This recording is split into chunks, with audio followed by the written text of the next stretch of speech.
esto es de Dragon Ha Ball. muerto Akira Toriyama. Oh, Juan Ramón, Juan Ramón Rayo. Sí, sí, estoy loco, no sé quién es. Vamos a ver lo que... He aquí un insuficiente, pero en todo caso merecido homenaje personal. Veámoslo. Mierda, mira, puso el sonidito que ponen en coso en... eso yo creo que en Jimmy Kimmel o Oliver, John Oliver también.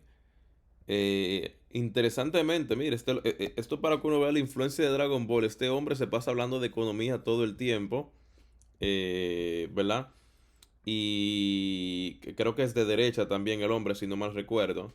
Y mira acá cómo está homenajeando a Akira Toriyama. Ha muerto Akira Toriyama. He aquí un insuficiente, Vamos a pero en ver. todo caso merecido homenaje personal. Veámoslo. En este canal solemos hablar sobre economía, sobre política, sobre filosofía, sobre liberalismo en general. Pero hoy querría desviarme un poco de las temáticas habituales de este canal para rendirle un homenaje a Akira Toriyama. Y es que ayer nos enteramos de que Akira Toriyama murió el pasado 1 de marzo a los 68 años. Y a nadie que siga habitualmente este canal se le escapará que es un autor cuya obra aprecio especialmente. Y es que si os fijáis en el set de grabación... Mira, sí, tiene una esfera de dragón por acá. Y tiene a Luffy. Tiene la combinación perfecta. Quizás nada más le falta Naruto ahí. Pero tiene a Luffy. Coño, tiene a Luffy. Y tiene una esfera del dragón. Probablemente muchos ya lo hayáis hecho. Observaréis aquí, Es libertario. y justamente aquí, una bola del dragón, que hace referencia a la creación más conocida y reconocida de Akira Toriyama. Bola del dragón, bola de drag o de manera más genérica, Dragon Ball. Dragon Ball es probablemente la obra de manga y anime más importante de toda la historia, no porque sea ella la que inicie el género. De hecho, Akira Toriyama tiene otros trabajos previos a Dragon Ball que también son bastante recomendables. Doctor Slump. Por ejemplo, Doctor Slump. Ujú. Pero Dragon Ball sí marca un antes y un después en la historia de este género, en la historia del manga y del anime japonés. Y lo marca, desde mi punto de vista, fundamentalmente por dos razones. La primera es que Dragon Ball convierte al manga y al anime japonés en un fenómeno verdaderamente internacional. Eso mismo es lo que habíamos comunicado. Esa es una de las cosas más importantes. Es verdad que antes de Dragon Ball... Astro Boy, por ejemplo, sí se podría decir que tuvo mucha influencia en el occidente y bueno, en el mundo del manga. Osamu Tezuka prácticamente es como el grandfather del manga también, ¿verdad? Porque también influyó en la forma de pintar ciertos paneles para darle movimiento, por ejemplo. Había habido otros mangas que habían conseguido Doraemon. permear en la cultura occidental, en los lectores y espectadores occidentales. Por ejemplo, Astro Boy. Osamu Tezuka, ese fue el que estoy pensando. Yo estaba leyendo un documental y uno de los libros, o sea, este hombre tuvo tanta influencia y tantas cosas que él hizo, porque sobre todo esa idea del movimiento, ya que le importaba mucho, por ejemplo, ¿cómo se llama esto? Las películas de Hollywood, y él quería también como que representar lo mismo a través de los paneles, es decir, movimiento, que no sea solamente que tú estás pintando algo y se vea como que inmóvil, sino de que cuando tú veas cada viñeta, de cierta manera, tú veas como que un movimiento, ¿verdad? Del personaje. Boy, Mazinger Z. Mazinger Z también. Esa no lo he llegado a hacer, pero sí es una. Ya me imaginaba que iba a mencionar esta. Que es muy importante en Japón también con esto de los robots y todo eso, ¿no? Doraemon, Captain Tsubasa o el propio Captain Tsubasa también. Astro Boy, Mazinger Z, Doraemon, Captain Esto es un clásico también. Tsubasa o el propio Doctor Slump. Ujú. Pero ninguno de ellos se convirtió en un fenómeno de masas fuera de Japón. Pongámosle números a esto. Los 42 volúmenes recopilatorios que constituyen toda la serie de Dragon Ball, desde la saga de Pilaf hasta la saga de Majin Buu, han vendido 160 millones de copias dentro de Japón y 100 millones de copias fuera de Japón. Es decir, que casi el 40% de todas las ventas globales del manga de Dragon Ball se producen fuera de Japón. Una media de 2,4 millones de ventas por cada uno de los 42 volúmenes que constituyen este manga. Por poner en perspectiva lo que supone esto, el manga más vendido en números absolutos de toda la historia, One Piece. al menos hasta el momento, La bestia. One Piece, al que Creo que tiene... por cierto hace referencia a esta otra figurita de Luffy, me cae bien con eso que dijo ahí. ha vendido hasta ahora 500. 523 millones de copias de sus, hasta la fecha, porque todavía no ha terminado, 107 volúmenes recopilatorios. Pero One Piece es mucho más popular, me imagino va a decir internamente, algo que es muy cierto, y se notó, por ejemplo, en los últimos 4 años la popularidad de One Piece en el occidente. Es decir, yo argumentaría que Naruto, aún ahora, independientemente del número de ventas que tiene One Piece, es más popular internacionalmente que One Piece. Y mi anime favorito es One Piece. Pero Naruto yo creo que aún sigue siendo más popular que One Piece. Y obviamente Dragon Ball es más popular que One Piece. O sea, es más reconocido. Pues bien, de esos 523 millones de unidades vendidas, solo 100 se han vendido fuera de Japón. Uf, es decir, brutal. O sea, ya me imaginaba que iba con algo como así. Es decir, menos del 20% del total y menos de un promedio de 1 millón por volumen recopilatorio. Es decir, que Dragon Ball, mucho antes de que el manga y el anime japonés se convirtiera en un fenómeno global, porque de eso vive y bebe hoy One Piece, si One Piece ha conseguido vender 100 millones de copias fuera de Japón, es porque el manga y el anime japonés hoy ya constituyen un fenómeno global gracias a Dragon Ball. Pues no diría solamente Dragon Ball, pero ciertamente Dragon Ball. Y obviamente Dragon Ball influyó en One Piece no solamente con esto de la internacionalización, sino que directamente al mangaka mismo, ¿verdad? A Eiichiro Oda, que lo dijo incluso en esa carta que escribió muy buena de despedida a Akira Toriyama, y al mismo Kishimoto también, ¿verdad? El creador de Naruto. Dragon Ball Z tiene los mejores videojuegos. Pues bien, Dragon Ball... Estoy de acuerdo con eso también.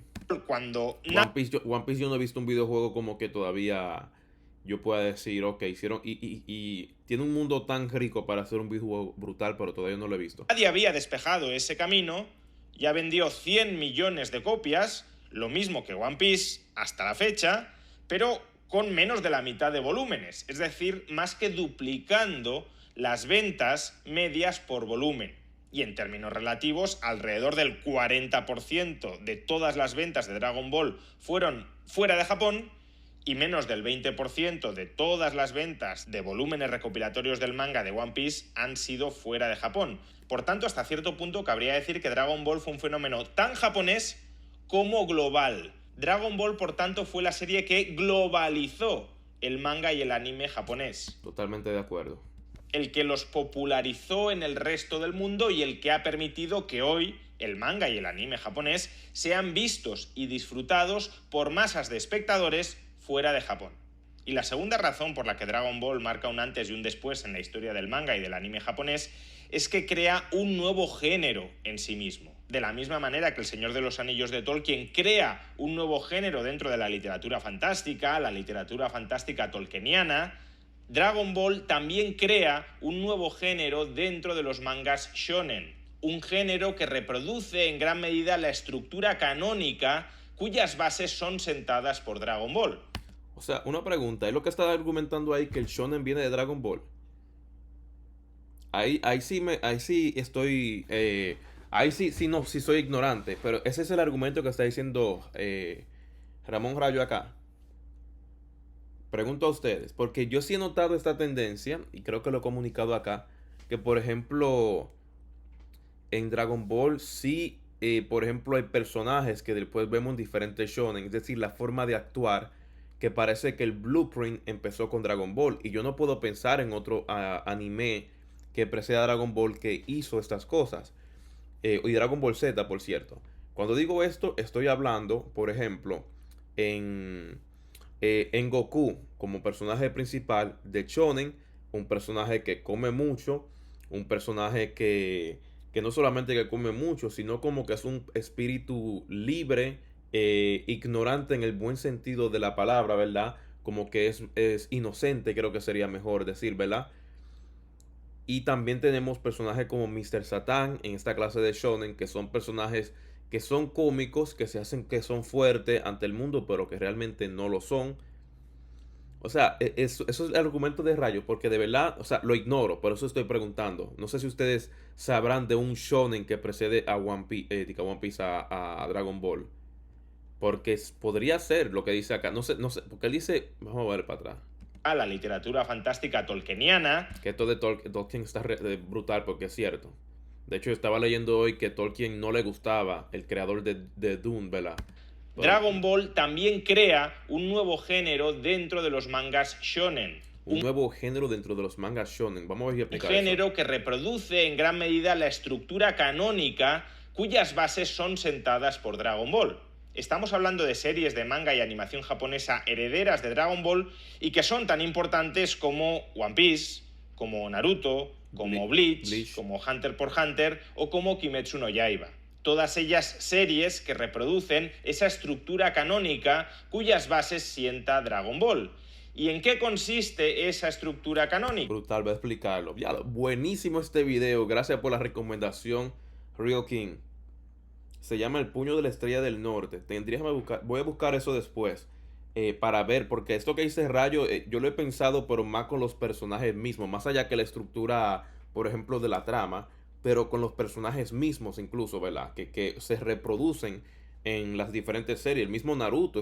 Imaginen Naruto, Luffy y Goku. Personajes que comen mucho, personajes que son ignorantes, o sea, que tienen cierta inocencia, personajes que son brutalmente honestos también, como que ignoran el peligro potencial al decir ciertas cosas, ¿verdad?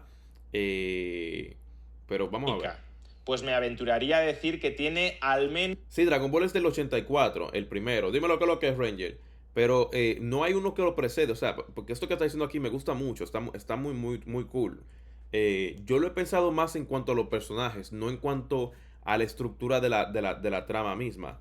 Aunque podríamos verlo, incluso piensa en esto. Él mencionó Hunter x Hunter. Y Hunter x Hunter también en Bleach. Bueno, no tanto en Bleach quizás, pero Naruto, Hunter x Hunter. No sé si en One Piece lo han hecho. Goku en Dragon Ball, no, en One Piece yo creo que no lo han hecho. Dragon Ball sí. La idea de los torneos también. No, en One Piece lo hicieron, de hecho, ahora, en la saga de Dressrosa. O sea, fue bien adelante, pero también fue parte del manga.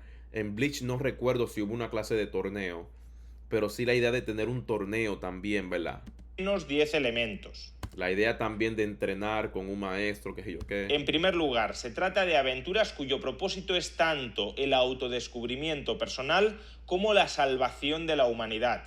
O dicho de otra manera, la salvación personal y la salvación de la humanidad a la vez. Dragon Ball, como su nombre indica, consiste en principio en una aventura dirigida a buscar las bolas del dragón que permiten a quien las encuentra y las reúne invocar al dragón Shenlong para pedirle casi cualquier deseo.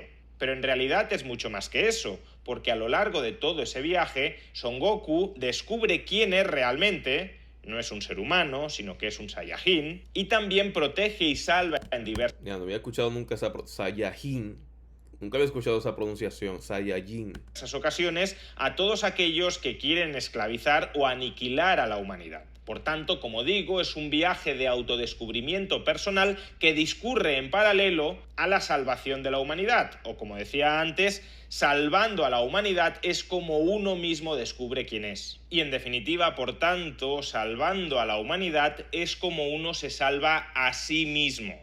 Y este mismo esquema se reproduce en otros mangas entre los anteriormente citados, como pueda ser One Piece, donde Luffy emprende un viaje para descubrir y encontrar el One Piece y convertirse en el rey de los piratas, pero a lo largo de ese viaje también va liberando a la humanidad esclavizada por el gobierno mundial o por los piratas aliados o enemigos del gobierno mundial.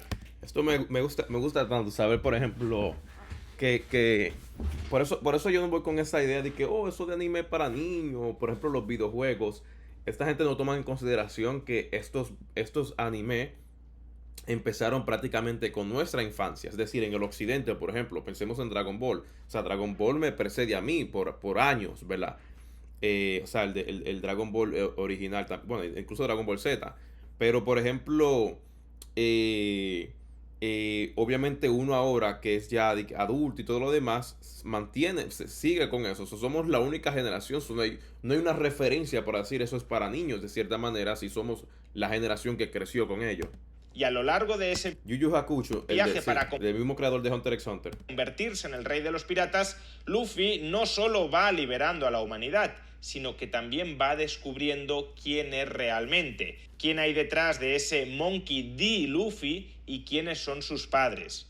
Algo similar sucede con Naruto. En Naruto, era muy buen análisis. Su protagonista, Uzumaki Naruto, persiguiendo su sueño de convertirse en Hokage de la aldea oculta de Konoha, no solo termina descubriendo la tragedia familiar que experimentó durante su nacimiento, no solo termina descubriendo por qué es huérfano y por qué estaba solo desde su nacimiento y por qué toda la aldea a la que quería proteger lo odiaba o al menos lo miraba con desconfianza y temor, sino que persiguiendo ese sueño también protege a la aldea de Konoha y al conjunto del mundo ninja y acaba recibiendo el reconocimiento que siempre había querido tener.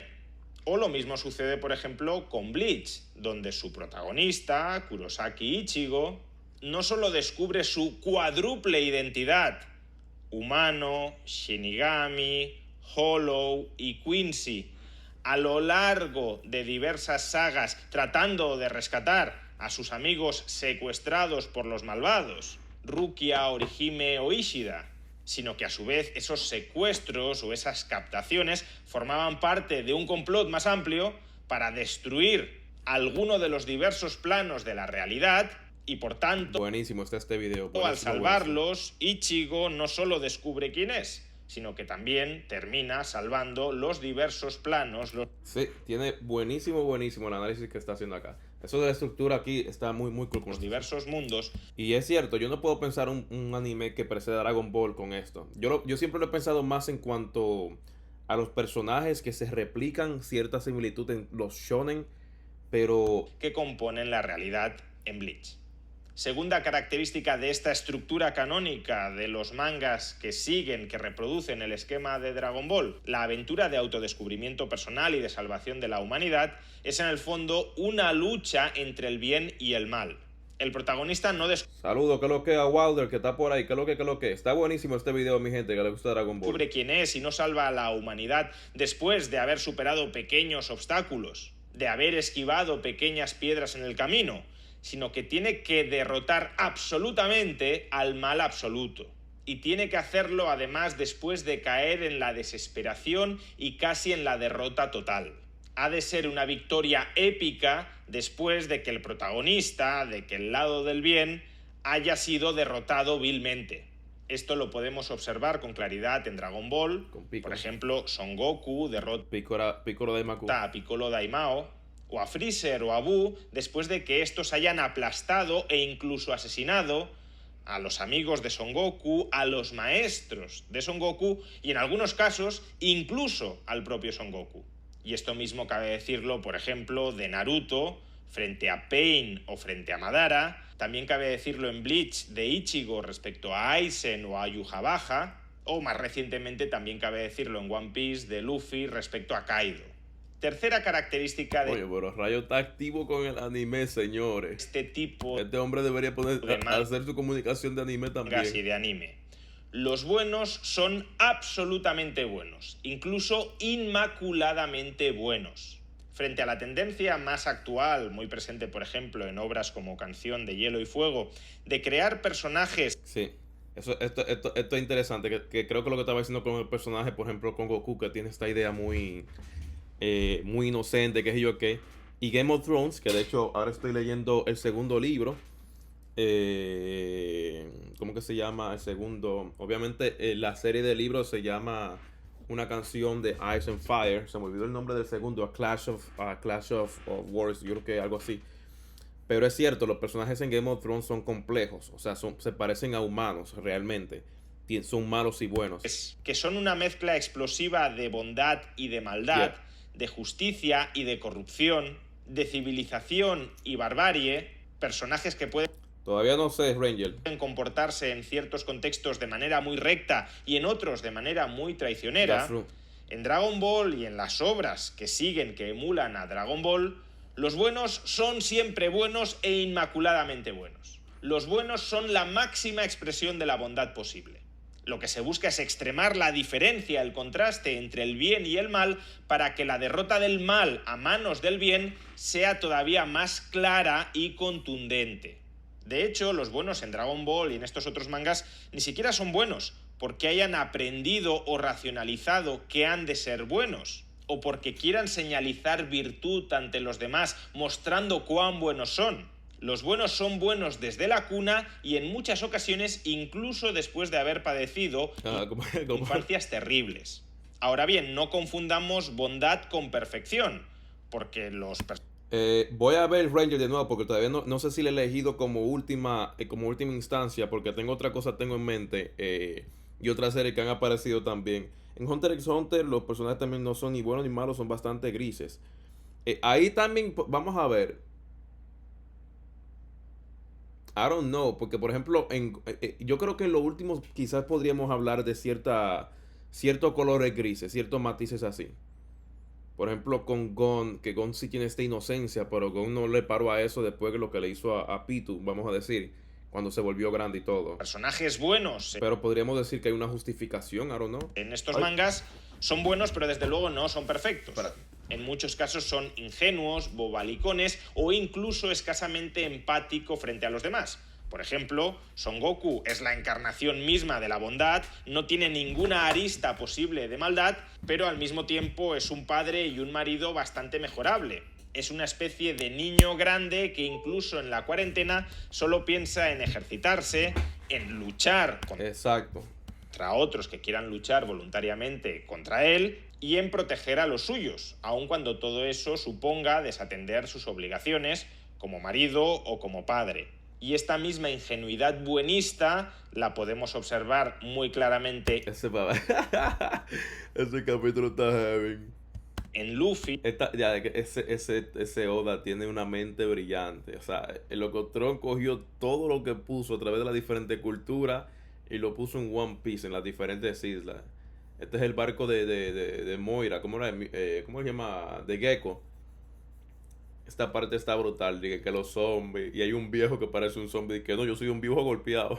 En One Piece, y también hasta cierto punto en Naruto, en Gon de Hunter x Hunter. Mira, mencionamos a Gon, pero Gon... o en Tanjiro de Kimetsu no Yaiba.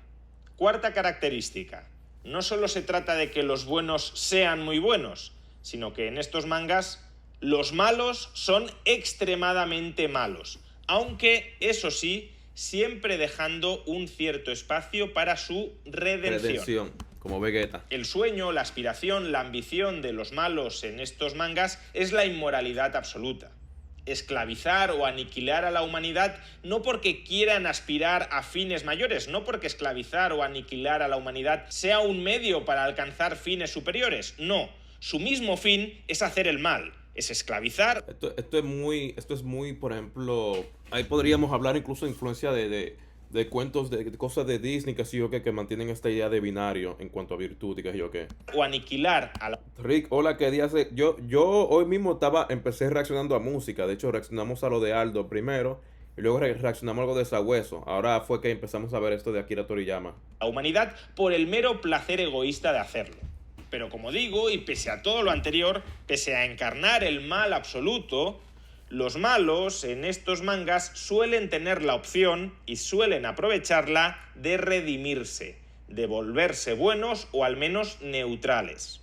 Por ejemplo, en Dragon Ball, Vegeta. Piccolo Daimao se redime y Piccolo, cierto, a través de su hijo, Piccolo Jr., que termina aliándose con Son Goku y convirtiéndose en el maestro, en el tutor de su hijo, de Son Gohan.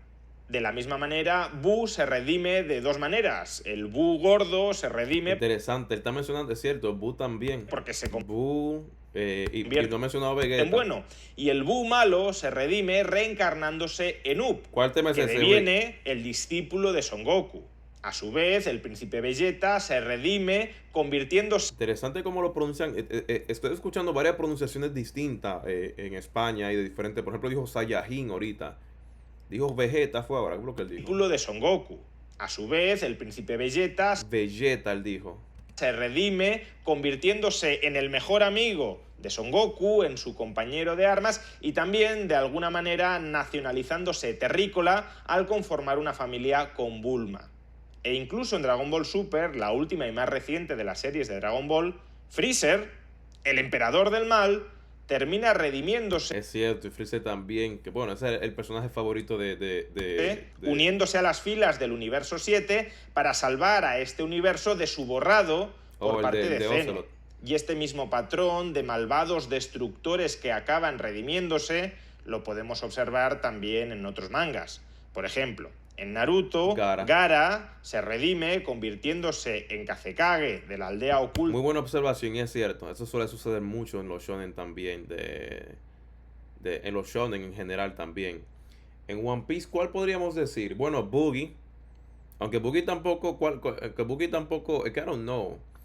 Yo no veo a Boogie como alguien que está intentando destruir el mundo así, pero Boogie sería uno. El mismo, I don't know si Crocodile se podría mencionar también, incluir. Pero Crocodile ahora está con Boogie también, ¿verdad? Y el otro Locotrón también, ¿verdad? Con Mihawk. Pero Boogie literalmente podría ser uno, aunque él no se ha unido a Luffy. Pero sí hubo en Impel Down, por ejemplo. De la arena y en aliado y uno de los mejores amigos de Naruto. Orochimaru se termina redimiendo uniéndose a las fuerzas aliadas Shinobi en la cuarta guerra ninja contra Uchiha Madara. Pain o Nagato se termina redimiendo, sacrificándose a sí mismo para resucitar a la aldea de Konoha que previamente había destruido. Y Obito se redime traicionando finalmente a Madara y salvando a Kakashi y a Naruto. También en Hunter x Hunter, un villano... Brutal. Esta yo creo que es una de las mejores sagas que han hecho.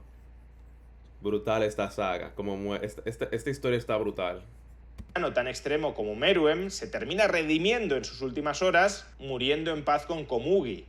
Y en One Piece, si bien esta estructura de redención de los malvados no es tan habitual, lo habitual en One Piece es que los malos se rediman estando en la cárcel y pagando por sus atrocidades, por ejemplo el caso muy claro de Doflamingo. También hay casos de malos que se redimen. Probablemente el más importante sea Nico Robin, en un principio aliada con el Shichibukai de Crocodile, pero es que Nico Robin yo no sé, ya nunca se me presentó como este caso extremo tipo Vegeta o Buu o el mismo Gaara, que finalmente se une a la tripulación de Luffy. Quinta característica, superación a través del esfuerzo personal. En esta aventura, que en el fondo es una lucha del bien contra el mal, lo habitual es que el bien en un principio... Rick me está preguntando, voy a ver Mutant Top 3 Hunter, brutal, Ranger, indudablemente. Voy a ver, Rick, vamos a ver, porque todavía quedan 10 minutos acá y yo con lo que hablo... sea mucho menos poderoso que el mal, porque si no sucediera esto no habría ninguna aventura que contar. Y por tanto, para que el bien pueda terminar derrotando al mal, será necesario que el bien se vuelva más poderoso, que se supere a sí mismo, que se transforme a sí mismo. Y esa superación, esa transformación personal, se logra a través del esfuerzo, a través del aprendizaje, a través de la experiencia o a través del entrenamiento. Es por todas estas vías como el bien se va volviendo más poderoso y, como digo, va transformándose. De hecho, hasta cierto punto, esta transformación del bien no solo es en términos figurativos, sino en términos literales, dado que en estas series las transformaciones de los personajes, tanto de los protagonistas como de los antagonistas, son muy habituales. Transformaciones corporales que expresan una transformación o una superación personal. En el caso de Dragon Ball es muy conocido el caso de los Super Saiyajin, nivel 1, nivel 2, nivel 3, Super Saiyajin Blue, etc. Transformaciones de Son Goku. Buenísimo también esta idea, sí, de los diferentes transformaciones que tienen. Obviamente en Luffy los diferentes gear, en Naruto la diferente cola, en Bleach los diferentes niveles de Vegeta, que por cierto, como ya he dicho, van de la mano de las transformaciones o niveles de poder de Freezer. Pero yo lo que me pregunto, o sea, yo aquí obviamente le estoy creyendo a Rayo, muy buena observación está haciendo, pero cuando él dijo eso, un género dentro del género shonen, no sé si se refiere al mismo esquema, porque obviamente shonen sería como que anime para muchachos, adolescentes, que sé yo qué, ¿verdad? Pero wow, aquí uno está viendo, o sea, de nuevo, porque yo siempre he pensado si esto fue Akira Toriyama o si alguien le precedía, pero entonces la idea sería ya que Akira Toriyama prácticamente empezó con estas cosas, ¿verdad? Incluso con esto de las transformaciones entonces. Muy buen análisis está haciendo aquí este loco, muy Son bueno. Goku o de Vegeta, que por cierto, como ya he dicho, van de la mano de las transformaciones o niveles de poder de Veis dice, la mejor transformación es de Super Saiyan 2. Esa es la que se veía más, a mí me gustaba mucho cómo se veía, principalmente con la idea del trueno este azul que siempre le aparecía Freezer, al de lado. Cell o de Buu. Y también en los otros manga encontramos este mismo patrón. En One Piece, Ya. Luffy se transforma en diversos niveles de poder. Guía Secando, Guía Fourth, Guía Fifth. Pero fíjate que él está un enfoque también a las etapas de la vida, diferentes fases que uno transita. ¿Cómo así, Ranger? Etcétera. Ya veremos cuántos más. Y también en Naruto, el protagonista, Naruto, va recorriendo diversas transformaciones. Manto de la bestia con una cola, manto de la bestia con 2 colas, transformación completa en el Kyuubi, modo sabio de los 6 caminos, etc. De hecho, y como nota al margen, hay que decir que uno de los mayores riesgos al que se enfrenta este tipo de mangas es no saber graduar adecuadamente estos niveles de poder. Porque si cada vez vas volviendo a los protagonistas y antagonistas más y más y más y más poderosos, al final argumentalmente se cae en lo inabarcable, en el sinsentido, y por tanto el contenido de la historia termina siendo inenarrable. Es lo que sucede mucho, yo creo que con Dragon Ball es lo que sucedió. O sea, Dragon Ball, la narración ahí se perdió fuerza mucho. Precisamente por esto también. Que también lo interesante, algo que sucede es que obviamente se vuelven más fuertes y luego encuentran a alguien que prácticamente diga que está al nivel de ellos también, ¿verdad? Luego de que se supone que ellos se superaron, dime tú, o sea, con tanta rapidez. Uno podría esperar por lo menos que aparezcan 2 o 3 personajes que ellos lo puedan acabar rápido, para como que, oh, mira, sí, fue que volvieron más fuertes. Sexta característica, la superación no solo se alcanza a través del esfuerzo personal, sino también a través del aprendizaje y el entrenamiento con un maestro. Si alguno de los protagonistas quiere dar un salto cualitativo muy importante, suele ser imprescindible en este tipo de mangas. Y eso lo habíamos mencionado creo que en el otro video. Tenemos por ejemplo el maestro Rochi, tenemos a Jiraiya, tenemos en One Piece creo que diría, ¿cómo se llama? El que era el vicecapitán de Roger, se me olvidó el nombre de él ahora mismo. En Bleach no recuerdo, porque Bleach creo que es la que menos recuerdo de estas series. Es la serie que menos recuerdo, porque solamente la vi 1 o 2 veces. O sea, así porque sabe que había mucho relleno y creo que me quedé en lo de Aizen nada más. Que encuentre a un maestro muy experimentado, muy sabio, muy poderoso. Bueno, Goku tuvo varios, actually. Roshi, Que le transmita su conocimiento y que lo forme.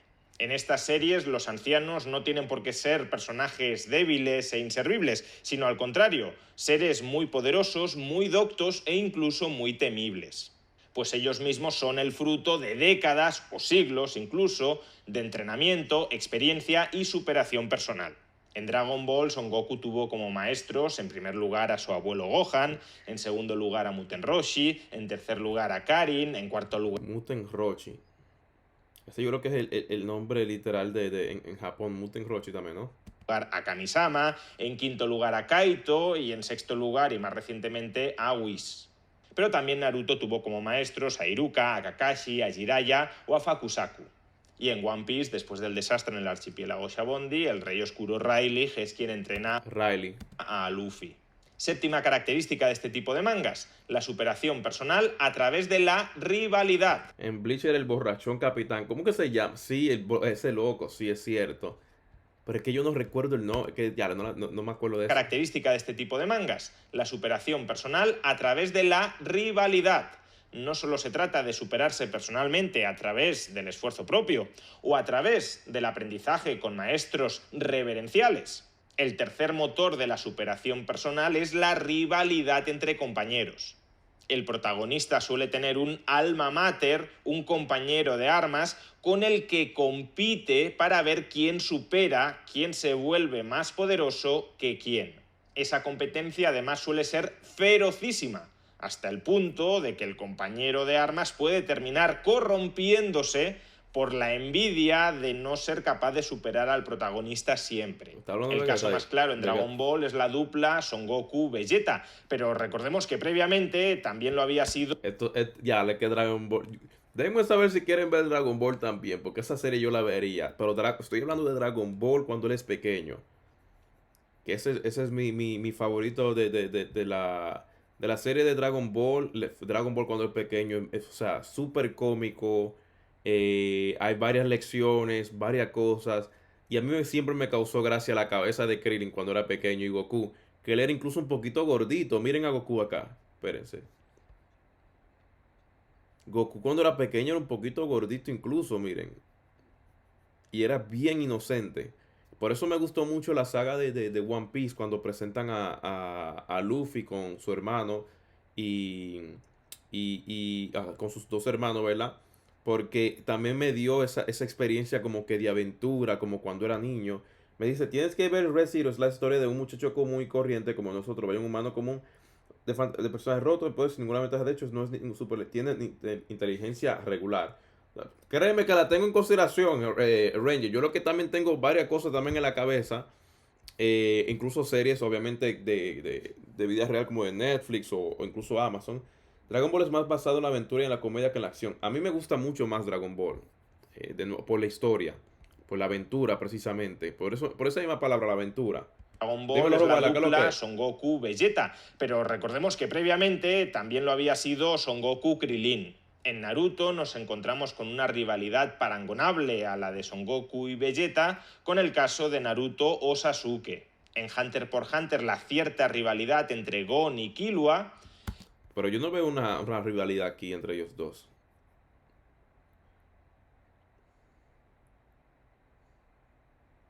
Y en One Piece, si bien este tipo de... me imagino que en One Piece la rivalidad sería más entre Sanji y Zoro, pero no hay rivalidad con Luffy. Las rivalidades están bastante más atemperadas, porque en el fondo todos los piratas compiten entre sí por convertirse en el rey de los piratas. Sí es cierto que cabe observar una rivalidad algo más cercana, algo más personal, entre los integrantes de la llamada peor generación. Por ejemplo, entre Luffy y Captain Kidd.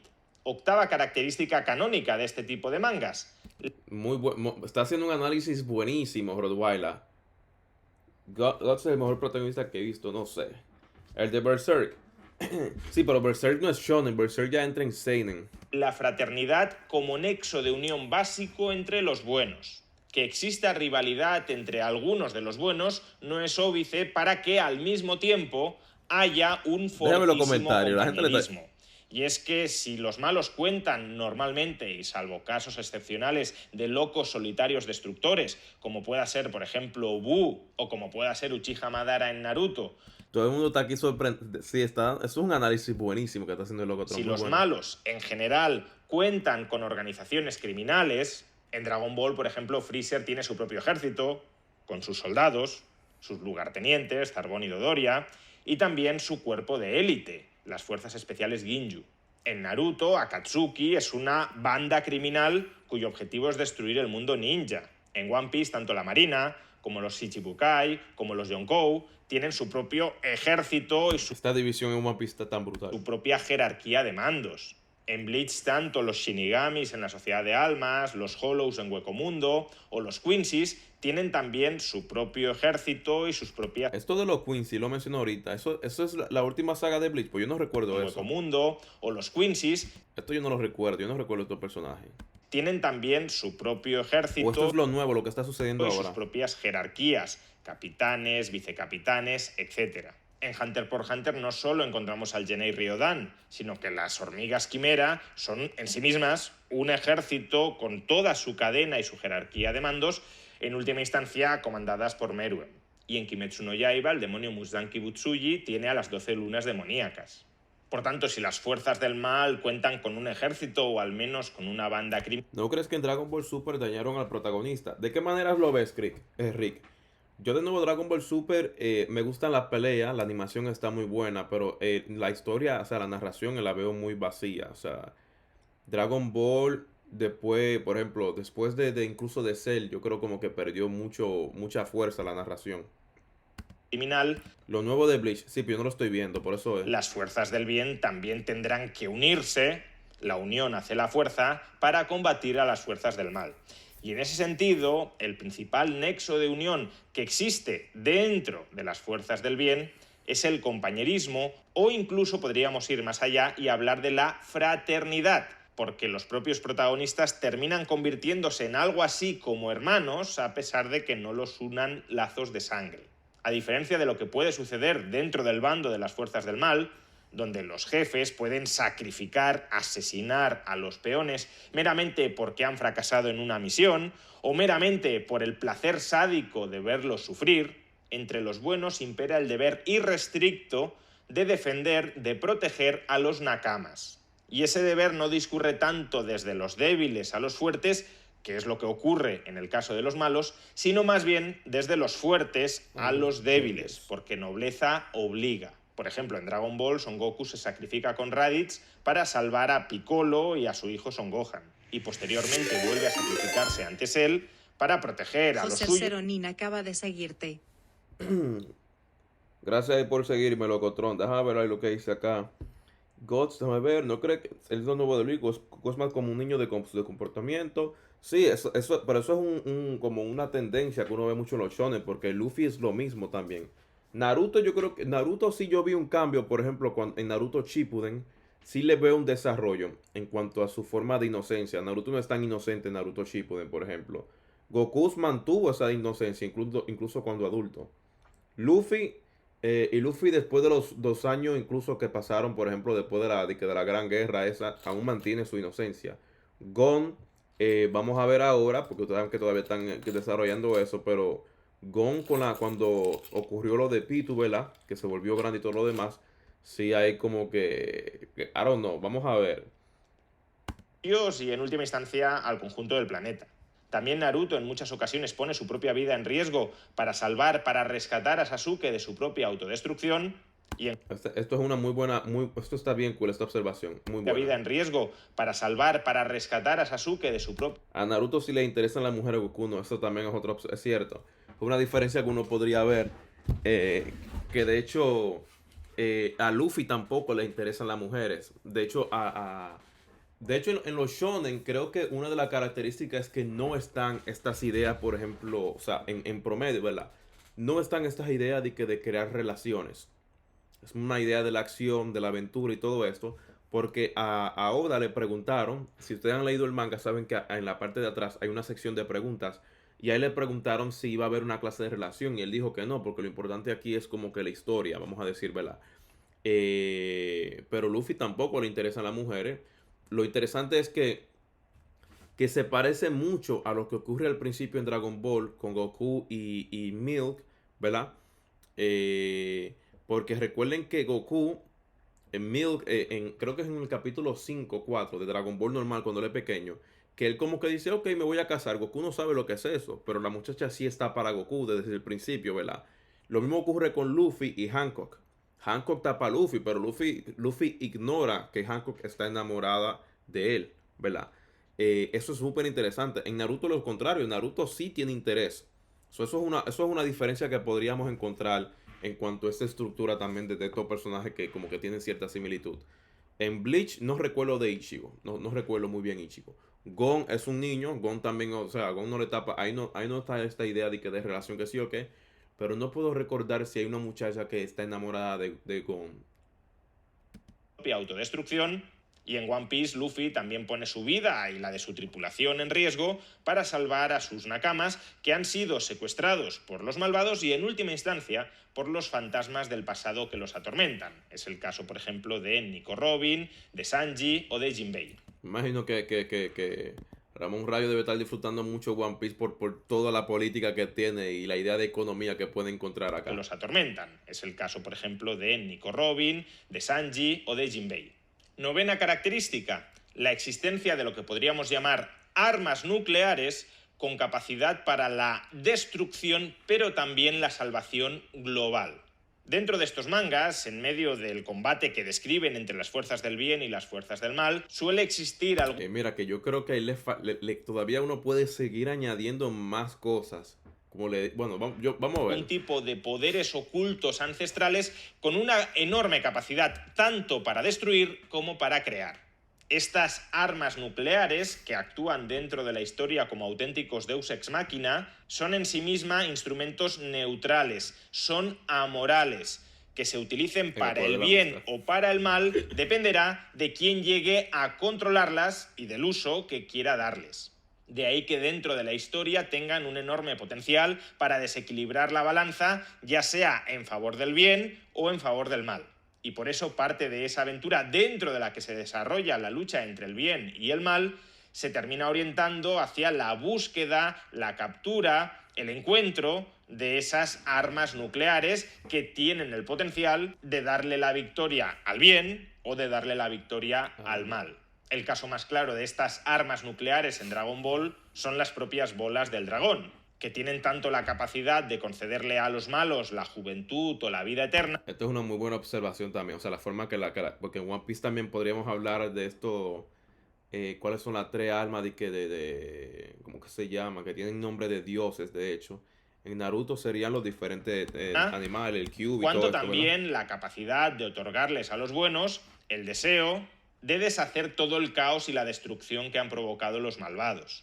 En Naruto esa figura de las armas nucleares está representada en el caso de los Biju, de las bestias de diversas colas, de 1 a 9 colas. En One Piece esas armas nucleares son las llamadas armas ancestrales, Plutón, Poseidón y Uranus. Exacto. Y en Bleach el Hoyokyu, que termina siendo controlado. Muy bueno. Esa observación no la había hecho. Esa muy buena observación, buenísima.